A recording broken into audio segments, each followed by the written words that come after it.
In the fall of 1961, 6 weeks after they buried her husband, the county clerk read out what Odessa Marsh had been left of the Tull place, nothing but the ash house, a lean-to of gray board where Old Man Tull had dumped 50 years of Woodstove ash rather than haul it anywhere. Her husband's brothers took the barn, the smokehouse, and the 80 acres of bottomland that ran clean to the creek, and they did not bother to hide their smiles when the lawyer got to her line. Everyone in that room agreed she had been handed a shed full of dirt. They expected her gone by Christmas. That was the word around the county store, said plain over coffee like weather report. She'll sell that shed lot for scrap tin and move to her sister's in Danville, because no woman farms 50 loads of ash and calls it an inheritance. Odessa said nothing to any of them. She drove the Tull truck home that same afternoon with the ash house key in her coat pocket, and she did not look at the bottomland as she passed it. It took her one hard year of hauling and spreading and waiting on potato rows to understand what her father-in-law had actually left her, and why he had never once, in 30 years of farming beside her, spread a single load of that ash on his own good bottomland.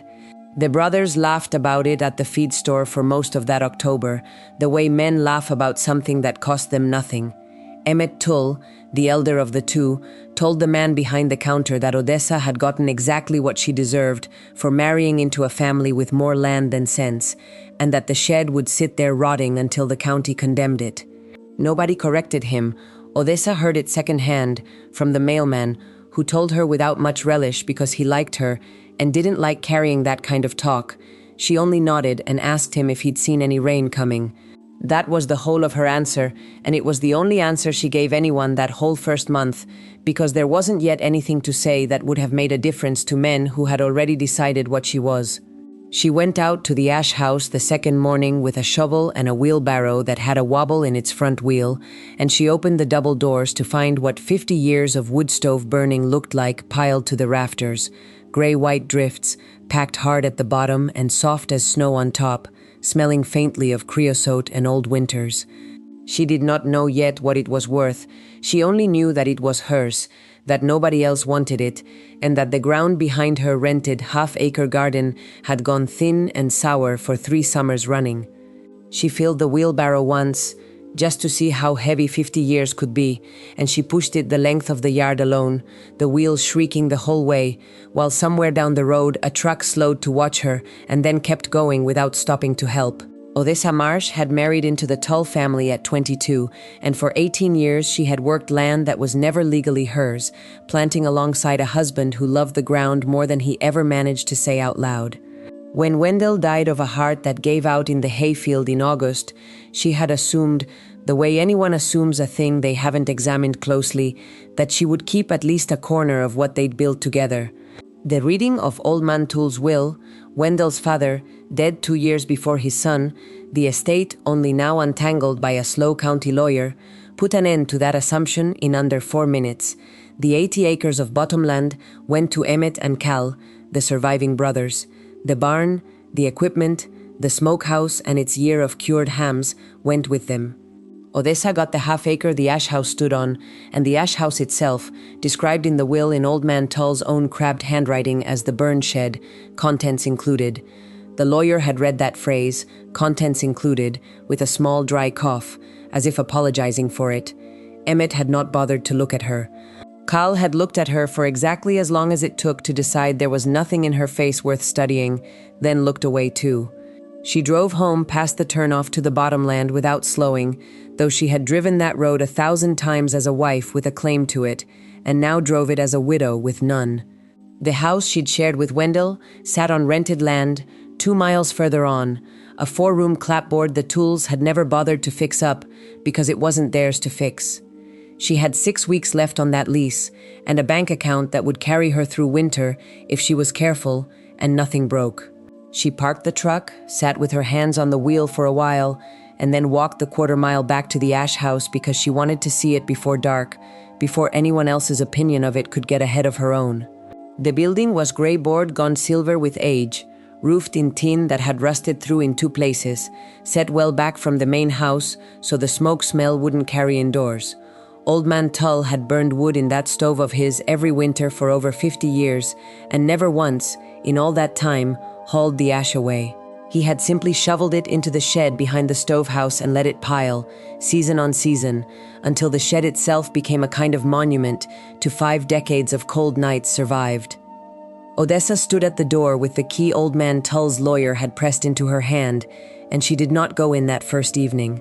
She only looked, the way you look at a stranger you've been told you'll be living with.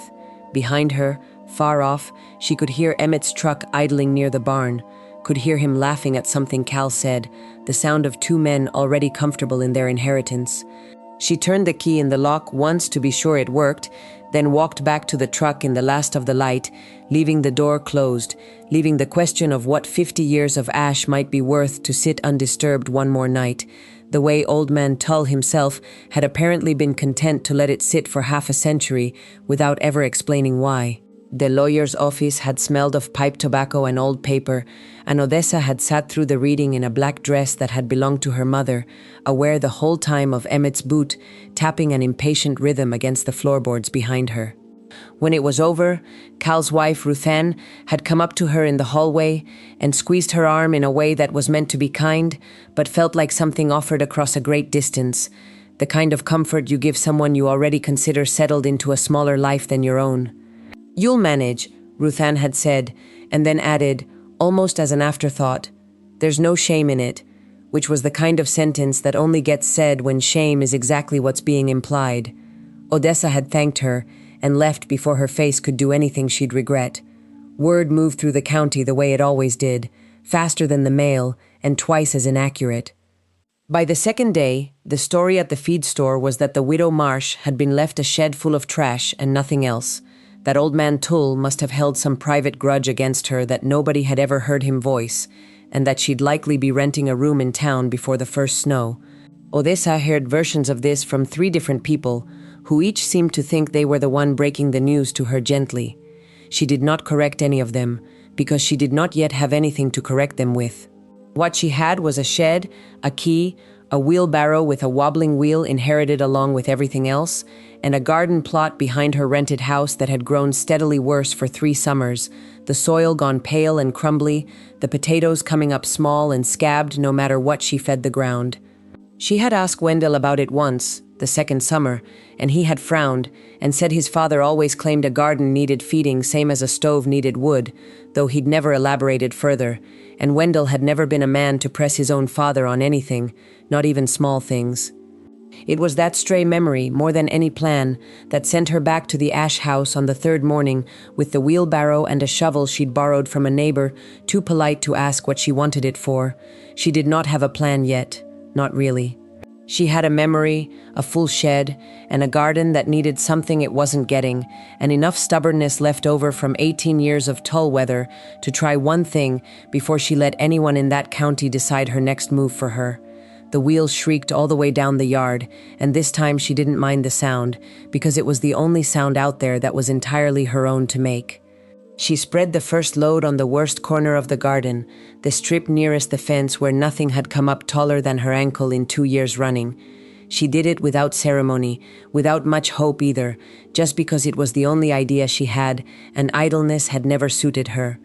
The ash went out in a thin gray fan under the October sun, and she worked it into the topsoil with a hoe until her shoulders burned, and then she went inside and made herself supper and did not think about it again until the frost came 3 weeks later and killed back everything else in the yard, except, she noticed, the volunteer squash vine that had rooted itself exactly where she'd spread that first barrow load. It was a small thing. She told herself it was a small thing, but she noted it anyway, the way you note anything unexpected when you've got no one left to mention it to over supper, and the noting turned into a habit, and the habit turned, before she quite realized it was happening, into something like a record. She started keeping a little notebook on the kitchen table, cheap and lined, the kind sold 3 for $1 at the drugstore in town, and in it she wrote down which corner got ash and which didn't, and what came up strong and what came up thin, not because she thought it would matter to anyone, but because writing it down was a way of having a conversation with herself in a house that had gone very quiet since August.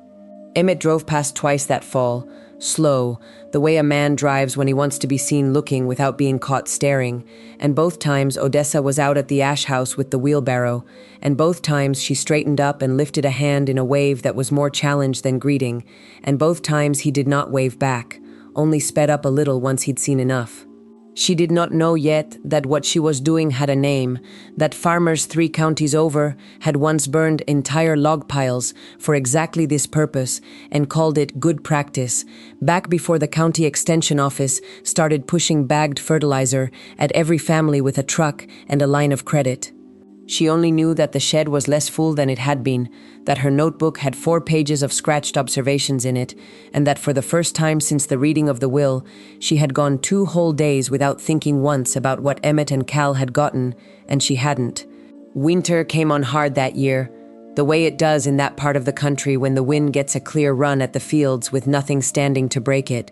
Odessa spent the cold months doing what work there was to do close to the house, mending fence wire, patching the roof of the ash shed where the tin had rusted through, and reading everything she could find about soil, which in that county in 1961 meant a handful of pamphlets from the extension office and a battered book on general farming she found at the back of a shelf in the lending library, its spine cracked from disuse. She read by lamplight most nights because the electric in the rented house was unreliable, and what she found, buried in a chapter about old-fashioned methods most modern farmers had abandoned, was potash. Wood ash, it turned out, was rich in exactly the mineral that leached hardest and fastest out of land that got farmed too many seasons running without rest, the mineral that built strong roots and heavy yield in root vegetables especially, potatoes most of all. Old Man Tull had farmed that bottomland continuously for over 40 years without rotation, the book's logic implied, though it did not say so directly, and any ground worked that hard for that long would eventually give out exactly the way her garden had been giving out. She sat with that thought a long while, the lamp burning low, and thought about the 80 acres down by the creek that Emmett and Cal were so pleased to have gotten, land that had likely been thinning under their father's management for a decade before he died, land that had never once, as far as she knew, received a single barrow of that shed's contents. She thought too about Old Man Tull himself, a private man who explained nothing and complained less, who had shoveled his stove ash into that shed for 50 winters instead of onto his own fields, and she began to wonder, for the first time with any real weight behind the wondering, whether that had been an oversight or a decision. Outside, snow gathered on the fence posts in soft white ridges, and inside, Odessa Marsh copied 2 pages of notes into her drugstore notebook by lamplight, and did not yet let herself believe what she was starting to suspect, because belief, she had learned that year, was a thing best earned slowly, 1 barrow load at a time. By the time the ground thawed in March, Odessa had made up her mind about the potatoes. She had grown them every year of her marriage in the plot behind whichever house they'd rented, and she knew the crop the way she knew her own hands, knew that Tull land had once grown potatoes worth boasting about, back before Old Man Tull's father had converted most of the bottomland to corn and tobacco and let the potato rows shrink to a single strip along the fence, more habit than enterprise. She decided that spring to plant potatoes in earnest, not the single strip her mother-in-law had once kept for the table, but 4 full rows in the half-acre around the ash house, ground that belonged to her outright and that nobody could take back once the seed went in. She spent February hauling ash steadily, not in the scattered experimental way of the fall before, but with a plan now, working the notebook's lessons into a rotation, spreading heaviest where the soil tested palest, lighter where some green still showed. The shed emptied by degrees, the piles that had stood chest-high in October down to knee-height by the time the last frost lifted, and where the ash went in, the ground underneath came up dark and crumbling and rich in a way the rest of the county's tired fields hadn't looked in years. She bought her seed potatoes on credit from the feed store, over the counter from a clerk who asked, not unkindly, whether she was sure she wanted 4 rows and not 1, and she said she was sure, though privately she wasn't sure of anything except that she had nothing left to lose by trying. Emmett heard about the order before she'd even gotten the truck home, the way everything traveled in that county, and he made a point of mentioning it to anyone who'd listen that the widow Marsh was planting a garden fit for a family of 12 on a half-acre of ash and dirt, and that she'd be selling potatoes out of a wheelbarrow by August at this rate.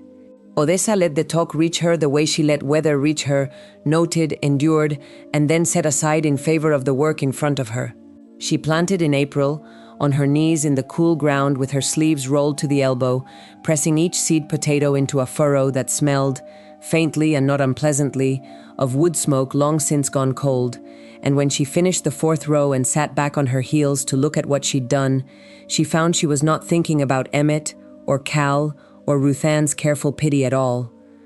She was thinking about Old Man Tull and the 50 years of ash he'd shoveled into that shed instead of scattering it thin across his own tired fields the way any sensible farmer would have, and she was beginning, for the first time, to ask herself not whether he'd made a mistake, but who exactly he had been saving it for. The rows came up green by the 2nd week of May, faster and thicker than anything Odessa had grown in that rented garden in 3 years, and she found herself walking out to check them morning and evening, the way some women check on sleeping children, unable quite to trust what her own eyes were telling her. She was not alone in noticing. Ruthann came by in early June with a jar of preserves and a stated purpose of checking in on the widow, and Odessa watched her eyes go straight past the porch and out to the rows before she'd even set the jar down, watched the calculation move across her face, quick and then quickly hidden. "That's a healthy stand," Ruthann said, in the careful tone of someone offering a compliment she hadn't planned on giving, and Odessa said thank you and did not elaborate, because she had learned already, in less than a year of widowhood, that the less she explained, the more room people had to wonder, and wondering, she was starting to understand, was doing more work for her than any argument could have. Cal came by once that same month, alone, without Emmett, and stood at the fence line for a while without coming closer, studying the rows with the particular attention of a man who had grown up on that land and knew exactly what healthy potato growth looked like against what he'd been getting on the bottomland the last several seasons. He didn't say much. He asked how she was getting on, and she said fine, and he looked like he wanted to ask something else, and then decided against it, and got back in his truck, and drove off toward the 80 acres that had once, before his father subdivided it in his own head, years before his death, included the very half-acre Odessa now stood on. She noted that visit in her drugstore notebook too, not the conversation which had amounted to almost nothing, but the fact of it. The fact that Cal had come alone and looked long and said little, because in her experience, that was usually the shape curiosity took in a man too proud to ask a direct question. The potatoes did not care about any of it.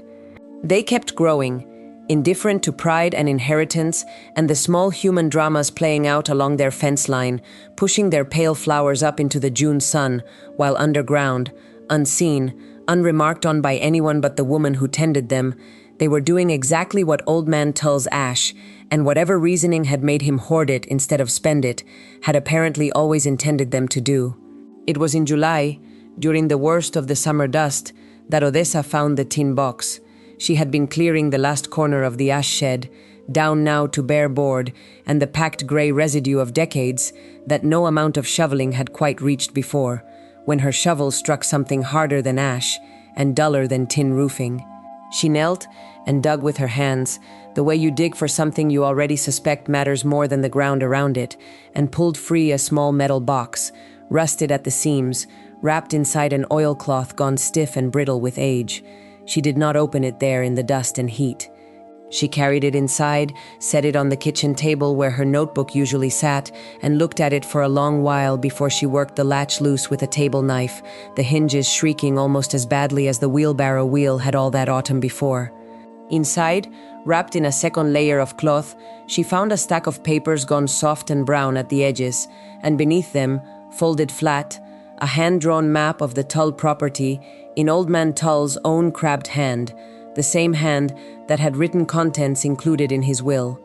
The map showed the 80 acres of bottomland in careful detail, every fence line and drainage ditch marked, But it also showed, in a section she almost missed for how small it was drawn, the half-acre around the ash house, labeled not as a burn-shed lot but as something else entirely, a word half-smudged by damp that she had to hold up to the window light to make out. She sat with the box open in front of her until the light went from gold to gray to nearly gone, reading and rereading the papers beneath the map. And what she found there was not gossip, not a grudge, not the private slight against her that Emmett had been so certain must explain her inheritance. It was arithmetic. Pages of it, dates and figures in a farmer's plain hand, tracking something Old Man Tull had apparently measured for years without telling a single living soul, and at the bottom of the last page, in ink darker than the rest as though written more recently and with more purpose, a single line that made Odessa set the paper down and press both hands flat against the table to steady herself. The line read, in Old Man Tull's own hand, that the ashlot ground, worked right and worked patient, would out-yield the bottomland inside of 3 years, and that he intended, before his health went, to prove it himself and hand the proof to whichever of his children had the sense to want it. He had never gotten the chance. His health had gone faster than his plan, a stroke in his sleep 2 winters back, and whatever intention he'd carried toward proving his theory had died with him before he'd told anyone but the pages in that box. Odessa read the line 4 times before she let herself believe she'd read it right, and then she sat at the table a long while longer, turning the pages over one by one, understanding at last what the 50 years of shoveled ash had actually been. It was not neglect. It was not a private slight, or a joke played on a daughter-in-law he'd never much warmed to, or a shed too full of trash to bother clearing. It was a bank. Old Man Tull had been saving that potash the way another man might save cash under a mattress, not because he didn't know its worth, but because he knew it exactly, had measured it, had tracked yields on test patches too small for anyone else to notice against the sprawl of 80 working acres,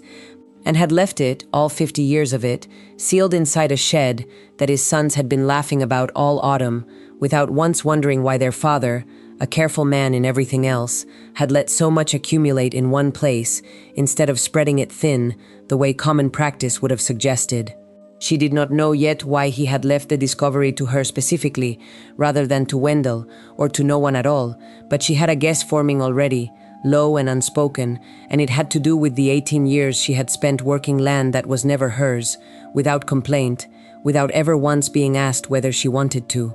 She closed the tin box carefully, wrapped it back in its oilcloth, and carried it to the shelf above her bed, where she could see it before she slept and after she woke. And for the first time since the lawyer's office, she found she was looking forward to the harvest, not out of stubbornness, but out of something closer to certainty. August brought the kind of heat that turned the county road to shimmer and sent most sensible people indoors by noon, but Odessa spent those weeks the way she'd spent every week since October, out among the rows, this time watching for the particular yellowing of the leaves that told her the crop below was closing in on ready.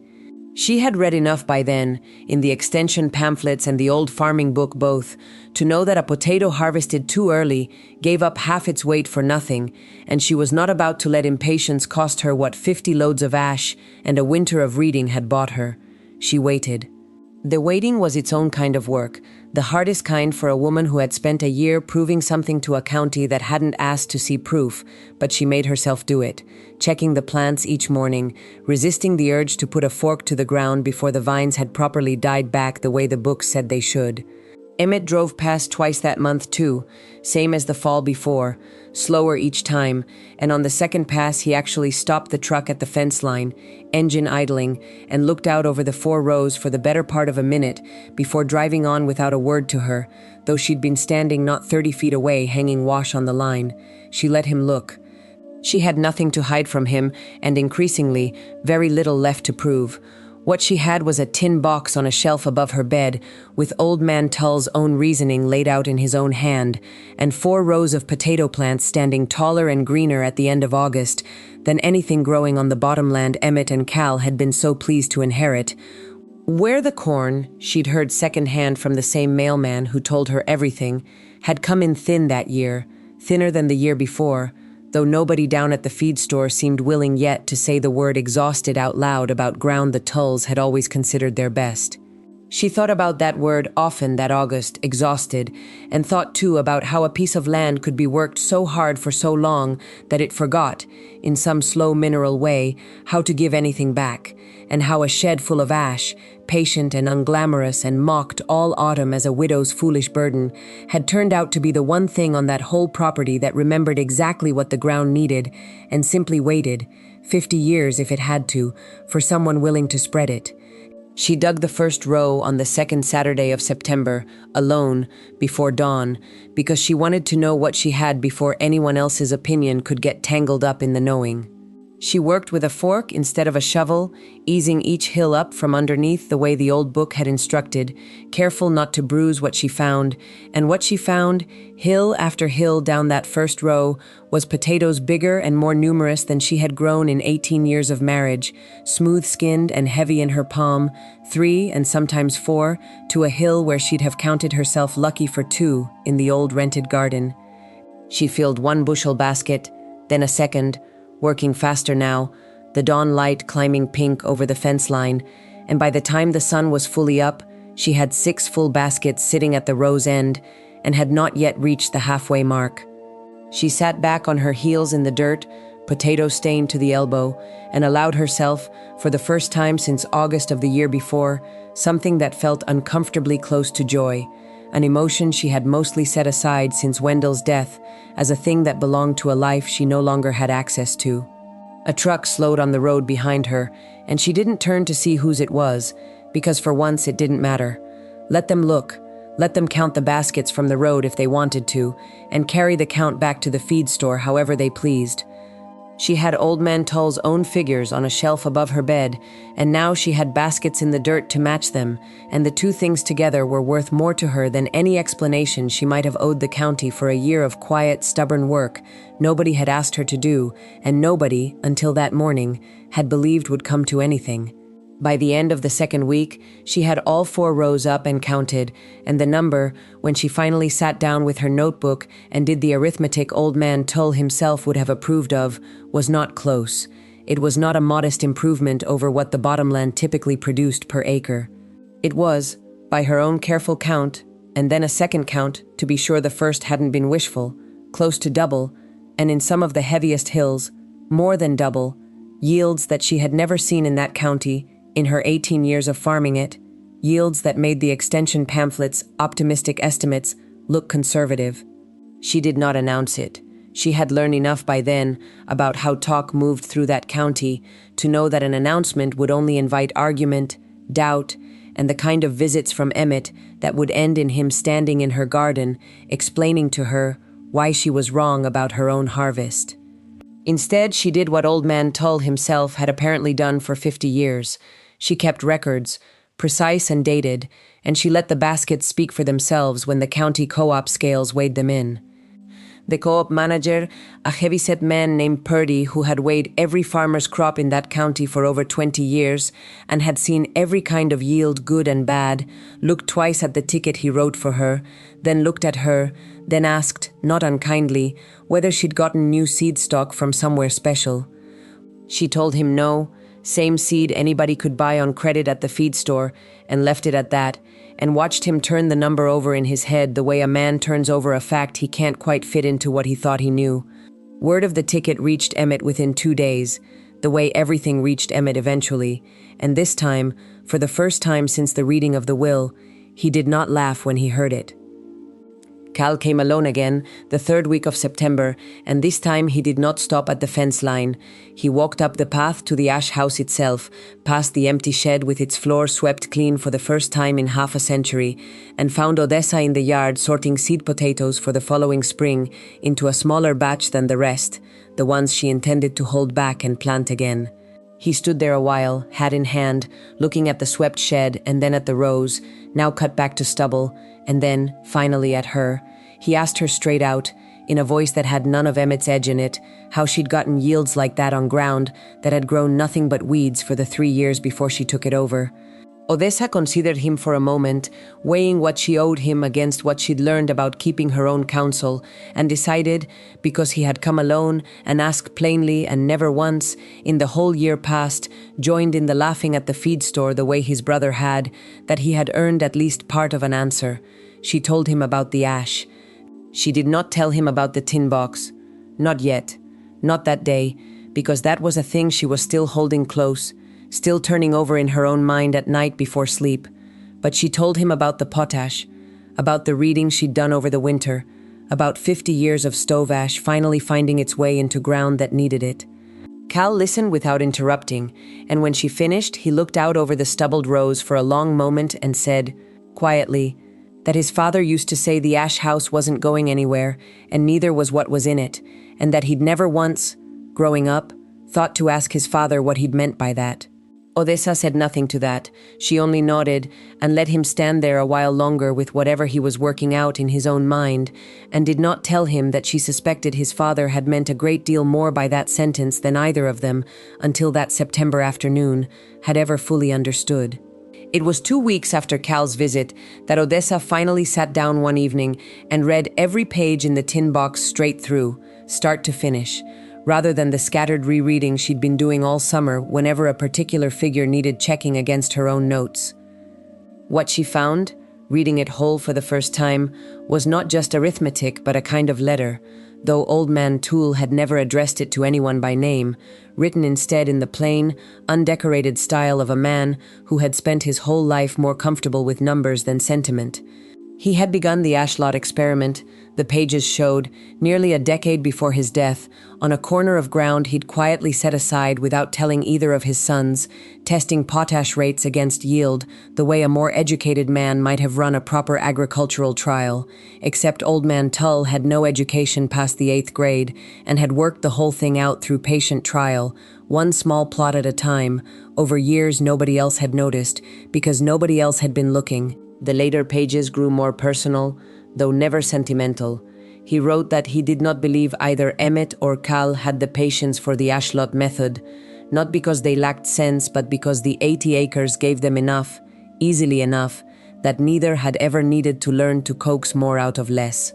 He wrote that patience like that got bred into a person by necessity more often than by teaching, and that of everyone on the place, the only person he had ever watched work a garden the way the ashlot experiment required, slow and exact and uncomplaining through bad years and good, was his son's wife. He had never said any of this to her directly, not once in 18 years, and reading it now in his own hand felt to Odessa like hearing a voice she had never actually heard, a private assessment of her that the man himself had apparently carried for years without ever once letting it show on his face at the supper table. The last page was dated less than a month before his stroke, and on it he had written simply that he intended to leave her the ashlot outright, contents and all, when the time came, because she was the only one likely to understand what she'd been given, rather than simply what she hadn't. She read that page 3 times, and then sat a long while in the quiet kitchen with the box open in front of her, understanding at last that her inheritance had never been an oversight, or a slight, or a joke at her expense, but the most carefully considered gift Old Man Tull had ever given anyone, wrapped in a form deliberately plain enough that nobody watching from the outside would think to fight her for it. She did not tell Emmett about the letter. She told Cal, eventually, on a cold afternoon in late October, when he came by again, this time with a sack of feed he didn't need to deliver, and an excuse about being in the neighborhood that neither of them bothered to pretend was true. She showed him the tin box, let him read the last page himself, and watched his face do something complicated, grief and recognition and something that might have been shame, all moving across it at once before he set the page down carefully, the way you set down something you've realized is more fragile than it looks. He said his father had never been a man to explain himself, and that this was about as close to an explanation as he supposed they were ever going to get. He did not say much else. He folded the sack of feed grain onto her porch, said it was extra and she might as well have it, and left without asking for the tin box back or suggesting that its contents belonged anywhere but on the shelf above her bed. Emmett heard about the visit. Of course, everyone heard about everything, but whatever version of it reached him arrived second-hand and stripped of the letter's actual weight, and he continued through that winter believing, as far as Odessa could tell, that his father's will had simply been the mistake of a dying man's failing judgment, a shed of trash handed to a widow out of some obligation nobody had bothered to examine closely. She let him believe it. She had learned over that long year that correcting Emmett cost more than it returned, and that the ground itself was doing a more thorough job of correcting him than she ever could, one thin corn harvest at a time. The bottomland's yield that fall had come in worse than the year before, worse than anyone at the co-op wanted to say plainly to Emmett's face, and Purdy, the co-op manager, had taken to mentioning Odessa's potato numbers to anyone who asked about yields that season, not to embarrass the Tool brothers, but simply because the number was, in his professional experience, worth remarking on, regardless of whose name was on it. Winter closed in again. The second one Odessa had spent alone in the rented clapboard house, though it felt different from the first, less like endurance and more like preparation. She spent the cold months the way Old Man Tool himself apparently had, in patient, unglamorous work that nobody was watching and nobody would credit her for until it produced something undeniable. She expanded her plans for the ash lot, sketching out on paper what she intended for the following spring, not just potatoes now, but a rotation that would let her test the ground the careful way Old Man Tull's notes had described, section by section, keeping the kind of records that would stand up to Purdy's scale and to her own private satisfaction both. She also, that winter, began quietly buying up what scrap wood she could get cheap or free from neighbors clearing deadfall, because she had realized something the ash lot's own history had taught her plainly. The potash that had built her harvest had come from 50 years of burned wood, and 50 years was not a resource she had, but a stove burning steadily through every winter she had left was, and there was no reason the shed couldn't start filling again the same patient way it had emptied. She rigged a second stove in the old smokehouse Wendell's father had never used for curing much of anything in later years, burned scrap and deadfall through the coldest months, and shoveled the ash into the same shed, a smaller pile this time, but a pile all the same, growing back the way Old Man Tull's had grown for half a century before her. Emmett, driving past on the county road one gray January afternoon, saw the smoke rising steady from the second stovepipe and slowed his truck to look, the same way he'd slowed to look at the potato rows the September before, and this time Odessa was standing right there at the shed door, and this time, when their eyes met across the frozen yard, she did not lift her hand in the challenging wave she'd given him the fall before. She only looked back at him, steady, until he was the one who looked away first and drove on, and she went back inside to add the afternoon's total to her notebook, because there was still work to do, and because for the first time in over a year, she had stopped needing anyone in that county to notice it in order for it to count. It was Ruthann, of all people, who finally said out loud at the spring co-op meeting what most of the county had by then started to think privately, that the widow Marsh's ground was outproducing the Tull bottomland 2 years running, and that whatever Old Man Tull had known when he wrote his will, he had known it a good deal more clearly than either of his sons had given him credit for. She said it, by Odessa's account, when she heard it second-hand yet again, not unkindly, more in the tone of a woman finally allowing herself to admire something she'd spent 2 years politely pitying instead. Cal did not argue with his wife when the comment reached him. Emmett, when it reached him, said nothing at all for several days, which those who knew him considered its own kind of admission. Odessa heard all of this the way she heard everything in that county now, filtered through the mailman and the co-op counter and the occasional neighbor stopping to admire the rows, and she found that it mattered to her less than she might have expected a year before. She had the tin box. She had 2 full seasons of records in her own hand, to sit alongside Old Man Tull's. She had a smokehouse stove filling a shed back up steadily every winter, and a rotation planned 3 years out that would test ground nobody else in that county had thought to test in the same patient way. What she did not have, and had stopped waiting for, was an apology from Emmett, or an acknowledgement from anyone that the shed full of ash they'd all laughed about at the feed store had turned out to be worth more, acre for acre, than the 80 they'd been so pleased to divide between them. She was hoeing the first row of the new season's planting on a warm April morning, sleeves rolled to the elbow same as always, when she heard a truck slow on the gravel behind her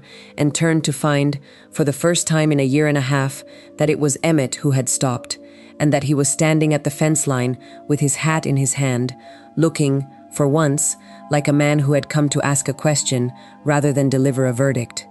Emmett did not apologize that April morning, not in so many words, because that was not a thing his particular pride ever quite allowed him to do plainly, but he asked her, standing at the fence with his hat turning slowly in his hands, whether she'd be willing to look at a stretch of the bottomland that had gone thin near the creek, the same corner that had produced the worst corn of his life the fall before, and tell him what she thought might be done about it.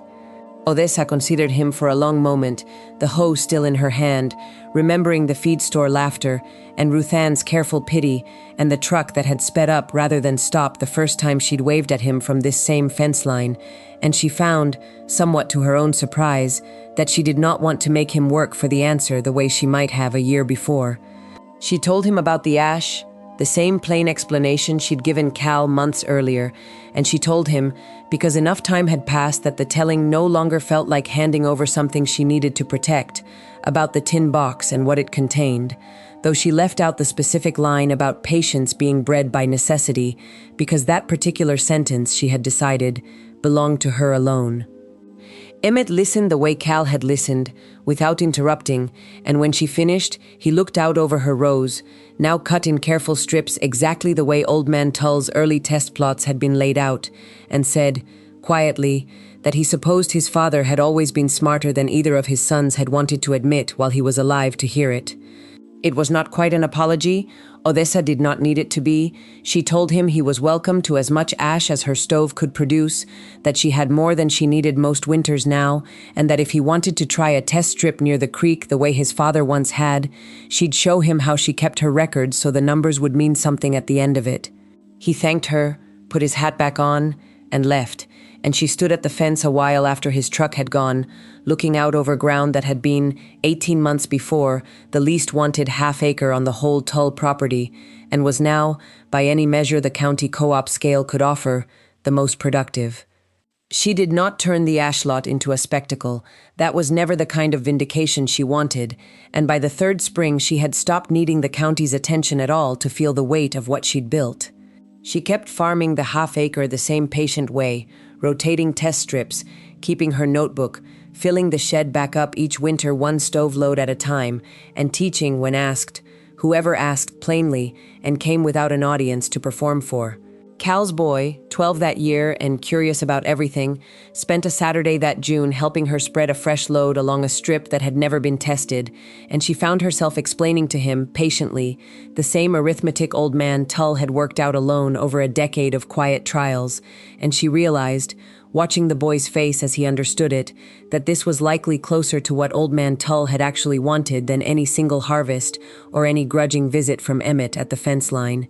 He had wanted the method to outlive him, carried forward by whoever had the patience to receive it, and it did not much matter to her anymore whether that patience had skipped a generation because of pride or simple lack of need, only that it had found somewhere to land at all. Ruth Ann came by more often that third year, not out of pity now, but out of what had become, slowly and without either of them remarking on it directly, something like friendship, two women who had married into the same stubborn family and found, in their different ways, their own separate claims to standing on that land. Odessa still thought of Wendell often, still missed the particular quiet of a marriage where the hardest things went unsaid because they didn't need saying, and she had come, by that third spring, to understand that his father's silence about the ash lot had likely been cut from the same cloth, a man who trusted actions to speak plainly enough that words would only get in the way. She had never once, in 3 years, needed to raise her voice to make her point to that county. The rose had done it for her, one patient season at a time, and she found she preferred it that way, preferred the quiet arithmetic of dirt and ash and careful records to any louder kind of victory the feed store crowd might once have expected her to want. By the 5th harvest, the ash lot potatoes were selling at the co-op under Odessa's own name, rather than simply weighed and forgotten among the county's general totals, a small distinction that meant more to her than she let on to anyone, even Cal, who had by then taken to spreading ash on his own test strips near the creek, with results modest but steadily improving each season. Emmett never became the student his brother had, not in any formal way, but he stopped, sometime in that third or fourth year, mentioning the shed full of ash to anyone at the feed store as a joke, and the county itself, the way counties do, quietly rewrote its own memory of the story until most newcomers to the area simply understood that the marsh place grew the finest potatoes for 20 miles, and left the earlier chapter, the laughing and the pity and the burden, dressed up as a gift, mostly unspoken, the way old shames tend to go once nobody has any further use for them. Odessa kept the tin box on the shelf above her bed all those years, never displayed, never mentioned to strangers, taken down only on quiet evenings when she wanted to sit with Old Man Tull's plain handwriting and remember that somebody, once, had looked at her closely enough across 18 years of suppers where nothing much got said, and had decided she was the one person on the whole property capable of understanding what patience, applied long enough, could build out of what everyone else agreed was worthless. She had married into that family expecting, as most young brides do, that her place in it would be defined by the people around her, by Wendell first and by his family after, and she had learned instead, in the 2 years since his death, that her place had been defined all along by a piece of ground and a shed full of ash that nobody else had wanted, and by a stubborn, private old man who had trusted her with the only inheritance in his power to leave that could not be divided, argued over, or taken back once given. She was an old woman herself by the time she finally told the whole story straight through to anyone outside the family, sitting on her own porch on a warm evening with Cal's grown son, the same boy who had once spread ash beside her at 12 years old, now a father in his own right and curious, the way grown children of that county eventually got curious, about how the marsh place had come to be what it was. She told him about the reading of the will and the smiles Emmett and Cal hadn't bothered to hide, and the 50 loads of ash she'd hauled that first hard year not knowing yet what she was building, and the tin box buried under decades of gray dust that had turned out to hold not a slight, but the most careful gift a quiet man had ever given anyone. She told him that the ground under that ash house had outyielded the valley's best bottomland for going on 30 years now, not because it was better ground, but because somebody had finally been willing to feed it patiently instead of working it hard and taking without giving back, and that the lesson, if there was one worth passing down,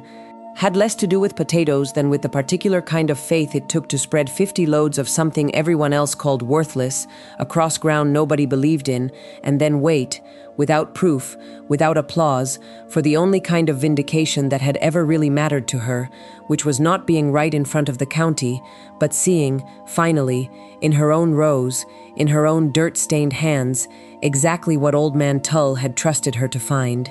She looked out over the fence line as she finished the telling, out toward the bottomland that Cal's family still worked, healthier now than it had been in years, and toward the ash lot itself, still producing, still hers, still standing exactly where it had stood the day the lawyer had read her name and handed her nothing but a shed and a key. And she wondered, quietly, the way she still did most evenings, what Old Man Tull would have made of seeing it all still growing, still proving him right, so many patient years after he'd first decided to trust her with it.